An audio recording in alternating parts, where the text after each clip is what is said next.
ধরুন আপনার পাশের বাড়ির লোক সারা বছর চিৎকার করে বলে আমার এলাকায় মাছ কাটা চলবে না, মাছ কাটা মহাপাপ, কিন্তু সন্ধ্যা হলেই চুপচাপ আপনার রান্নাঘরে এসে বলে ভাই কাটা মাছের টুকরোগুলো আমাকে দিয়ে দাও, আমার ব্যবসা আছে।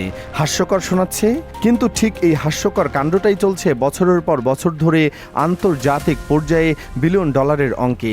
নিজের দেশে গরু জবাইয়ের বিরুদ্ধে আইন বানাও, কোরবানি ঠেকাও, রাস্তায় গুন্ডা নামাও, আর ঈদ এলেই বাংলাদেশের কোরবানির চামড়ার দিকে চাতক পাখির মতো তাকিয়ে থাকো। এই দ্বিচারিতার গল্প আজ আমরা খোলাসা করব একদম গোড়া থেকে। বিষয়টা বোঝার জন্য প্রথমে একটু চোখ রাখুন সীমান্তের ওপারে।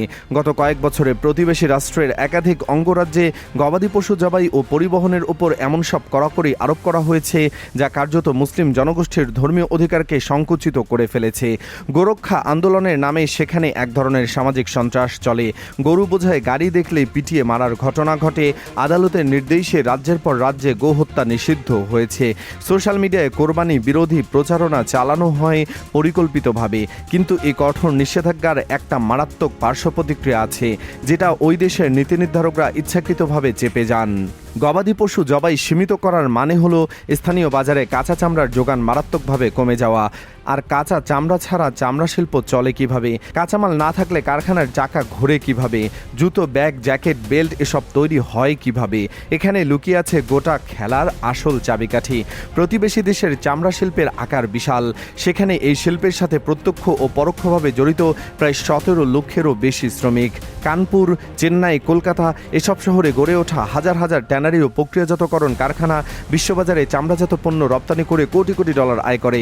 কিন্তু নিজের দেশের কোরবানি ও গোজবাই সীমিত করার ফলে এই কারখানাগুলোর সামনে কাঁচামালের এক ভয়াবহ শূন্যতা তৈরি হয়েছে। কৌশলটা ছিল অত্যন্ত সুচতুর।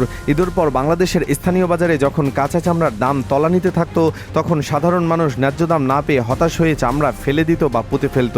ঠিক তখনই এই সিন্ডিকেট নামমাত্র মূল্যে চামড়া কিনে নিত।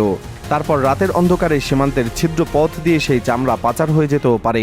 সেখানে গিয়ে এই চামড়া আধুনিক কারখানায় প্রক্রিয়াজাত হতো, তার গায়ে লাগতো মেড ইন ইন্ডিয়া সিল, আর সেই পণ্য বিক্রি হতো ইউরোপ আমেরিকার বিলাসবহুল বাজারে 10 গুণ, 20 গুণ, কখনো কখনো 100 গুণ বেশি দামে।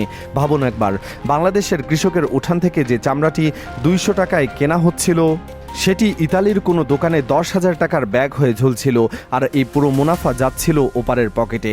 কিন্তু 2026 সালের কোরবানির মৌসুমে দৃশ্যপট আমূল পাল্টে গেল। বাংলাদেশ সরকার এবার আর কোনো ঢিলেঢালা নীতিতে রাজি হলো না। সীমান্ত জুড়ে কাঁচা চামড়ার অবৈধ পরিবহন ঠেকাতে নেওয়া হলো এমন কিছু পদক্ষেপ যা আগে কখনো নেওয়া হয়নি। বর্ডার গার্ড বাংলাদেশের সব ইউনিটকে সতর্কতায় রাখা হলো। সীমান্তবর্তী জেলাগুলোতে চেকপোস্টের সংখ্যা বাড়ানো হলো। রাতের বেলা নৌকায় করে নদীপথে চামড়া পাচারের যে পুরনো রুটগুলো ছিল, সেগুলোতে টহল জোরদার করা হলো। স্থানীয় প্রশাসনকে বিশেষ ক্ষমতা দেওয়া হলো সন্দেহজনক চামড়ার চালান আটক করার জন্য। পাশাপাশি কাঁচা চামড়া রপ্তানির ওপর যে বিধিনিষেধ ছিল, সেটিকে আরও কঠোরভাবে কার্যকর করা হলো। ফলাফল এলো বিদ্যুৎ গতিতে। সীমান্তের ওপারে রাতারাতি তৈরি হলো কাঁচামালের চরম সংকট। যে কারখানাগুলো বছরের পর বছর বাংলাদেশের চামড়ার ওপর নির্ভর করে চলত, সেগুলো হঠাৎ করে আবিষ্কার করলো তাদের গুদাম খালি, মেশিন বন্ধ, অর্ডার পূরণ করার উপায় নেই। আসল আঘাতটা পড়ল 17 লক্ষ সাধারণ শ্রমিকের ওপর। যে লোকটা সকাল থেকে সন্ধ্যা পর্যন্ত ট্যানারের ভেতরে রাসায়নিকের গন্ধে মাথা ঘুরিয়ে চামড়া প্রক্রিয়াজাত করত, যে মেয়েটা সেলাই মেশিনে বসে জুতোর উপরিভাগ জোড়া লাগাতো, যে ছেলেটা কারখানার মালপত্র বহন করে পরিবার চালাতো, আজ তারা রাস্তায়। কারখানায় ঝুলছে তালা, ভেতরে ঢুকলে দেখা যায় ধুলোয় ঢাকা পড়ে গেছে মেশিনগুলো। যেখানে একসময় 24 ঘন্টা কাজের হট্টগোল থাকতো, সেখানে এখন পিনপতন নীরবতা। তবে শুধু ওপারকে দোষ দিয়ে নিজেদের দায় এড়ানো যাবে না। আমাদের নিজেদের ভেতরেও যে গুরুতর সমস্যাগুলো আছে, সেগুলো স্বীকার করতে হবে সততার সাথে। বাংলাদেশের চামড়া শিল্পকে একসময় বলা হতো কালো সোনা, কিন্তু আজ সেই সোনা মলিন হয়ে গেছে আমাদের নিজেদের অবহেলায়।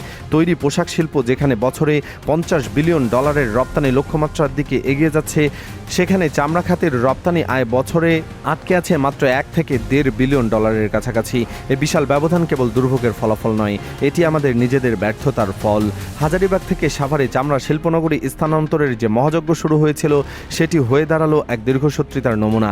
বছরের পর বছর ধরে কারখানাগুলো পূর্ণাঙ্গভাবে চালু করা যায়নি। সবচেয়ে বড় সমস্যা হলো কেন্দ্রীয় বর্জ্য শোধন বা সিটিপি।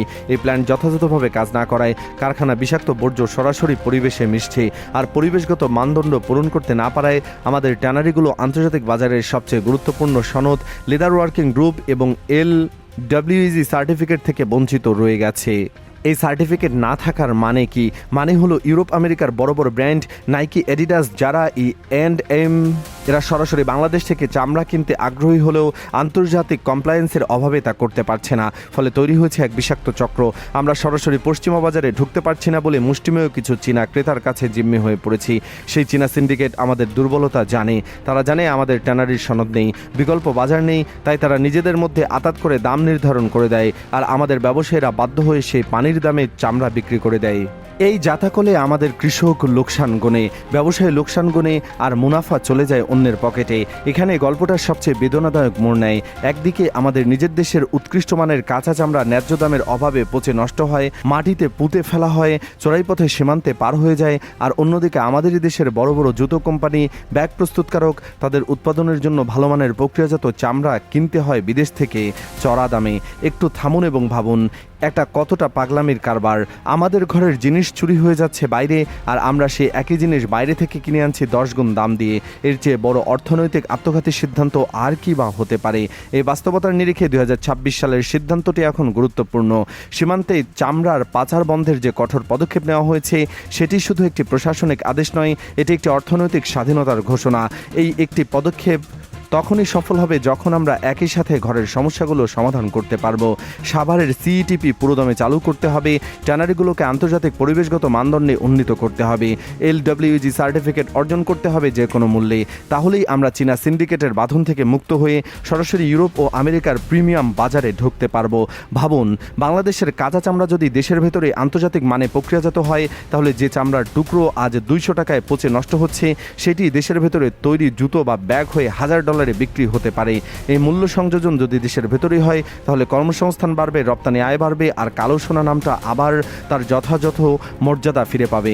সুপ্রিয় দর্শক, এই পুরো ঘটনা আমাদের চোখে আঙুল দিয়ে দেখিয়ে দিল 3টি বিষয়।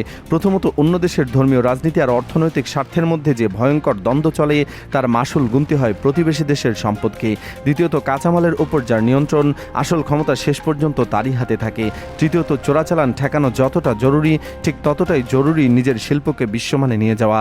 সীমান্তের ওপারে আজ যে হাহাকার চলছে তার প্রমাণ করে বাংলাদেশের হাতে যে অস্ত্র আছে সেটি বোমা বা বন্দুক নয়, সেটি হলো কাঁচামাল। এই কাঁচামালকে যদি আমরা সঠিকভাবে ব্যবহার করতে পারি, তাহলে ওপারের দ্বিচারিতা আর কোনোদিন আমাদের ক্ষতি করতে পারবে না। আপনার মতামত জানান কমেন্টে। বাংলাদেশের চামড়া শিল্পকে বিশ্বমানে নিয়ে যেতে সবার আগে কোন পদক্ষেপটি নেওয়া উচিত বলে আপনি মনে করেন? ভিডিওটি শেয়ার করুন, সাবস্ক্রাইব করুন। দেখা হচ্ছে পরবর্তী ভিডিওতে। ধন্যবাদ।